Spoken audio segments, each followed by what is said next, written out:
নমস্কার বন্ধুরা, আর জিবি ব্লগে তোমাদের সকলকে স্বাগত জানাই। তোমরা সবাই কেমন আছো?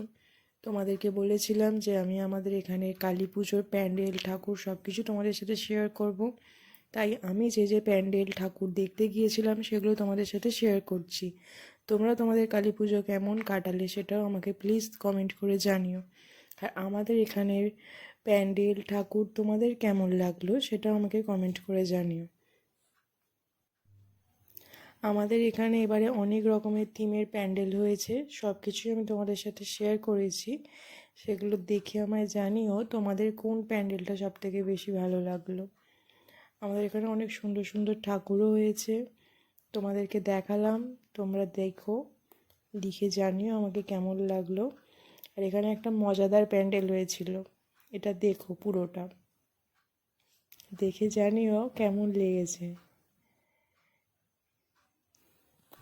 আমাদের এখানে মা সিংহবাহিনী থাকার জন্য দুর্গাপুজোটা হয় না মানে একদমই হয় না। আমাদের এখানে বোঝাই যায় না যে দুর্গাপুজো ব্যাপারটা। কিন্তু কালী পুজোটা প্রচণ্ড বড় করে হয়, প্রত্যেকটা মোড়ে মোড়ে প্যান্ডেল ঠাকুর, মানে এক সপ্তাহ ধরে চলে আমাদের এখানের শুধু কালী পুজো। দেখতেই পাচ্ছ তোমরা, চারিদিক যেহেতু কালী পুজো একটা আলোর উৎসব, তো সব বাড়িতে লাইটিং একটু অন্যরকম ব্যাপার থাকে তখন আমাদের এখানে। কে কে আমাদের এখানে ঠাকুর দেখতে এসেছিলে সেটা আমাকে কমেন্ট করে জানিও। আর কে কোন প্যান্ডেলটা কার ভালো লেগেছে সেটাও আমায় জানিও। আমার ভিডিওটা তোমাদের ভালো লেগে থাকলে প্লিজ লাইক এবং সাবস্ক্রাইব করো।